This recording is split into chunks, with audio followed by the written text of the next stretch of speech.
તો શું જ્યારે આ પ્રકારનો પ્રશ્ન આવે કે નીચે આપેલા ટૂંકાક્ષર ધ્યાને લો, ત્યારે યાદ રાખવું આ તમારો સમય બગાડવા માટેનો પ્રશ્ન છે. ક્યારેય ટૂંકાક્ષર ધ્યાને ન લેવા પહેલા, કારણ કે તમે વાંચશો તમને ખબર નથી તમારે શું ગોતવું, સાચું ખોટું. એટલે જ્યારે એવું આવે કે નીચે આપેલું ધ્યાને લો ત્યારે ધ્યાને લેવાનું નહીં. હંમેશને માટે ધેન આફ્ટર ક્વેશ્ચન લખેલો હશે. સીધો સાહેબ એક ક્વેશ્ચન જોઈ લ્યો કે નીચે આપેલા વિકલ્પોનો ઉપયોગ કરી અને સાચો જવાબ તમારે પસંદ કરવાનો છે. સાચો જવાબ. હવે ટૂંકાક્ષર જુઓ શું લખ્યા છે, બે ફૂલ ફોર્મ આપ્યા છે. આ question ACF class 2 advertisement number 12 2022-23 દોસ્તો જાહેરાત થઈ હતી અને 30/10/2022 જે એક્ઝામ લેવાયેલી હતી એનો આ પ્રશ્ન છે. ક્લિયર છે?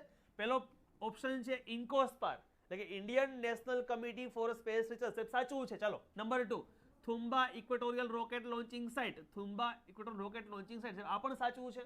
બે સાચા છે. ઓપ્શન એ જુઓ, માત્ર પહેલું સાચું છે નહીં, માત્ર બીજું સાચું છે નહીં, એક અને બંને સાચા છે. હા સાહેબ સાચા છે, મને ખબર છે, વિશ્વાસ છે, સીધો હું જોઈ લઈશ. સાચું સાહેબ, જવાબ સાચો છે. સમજ્યા? જવાબ જે છે સાચો છે. ડન. નેક્સ્ટ દોસ્તો જોઈએ.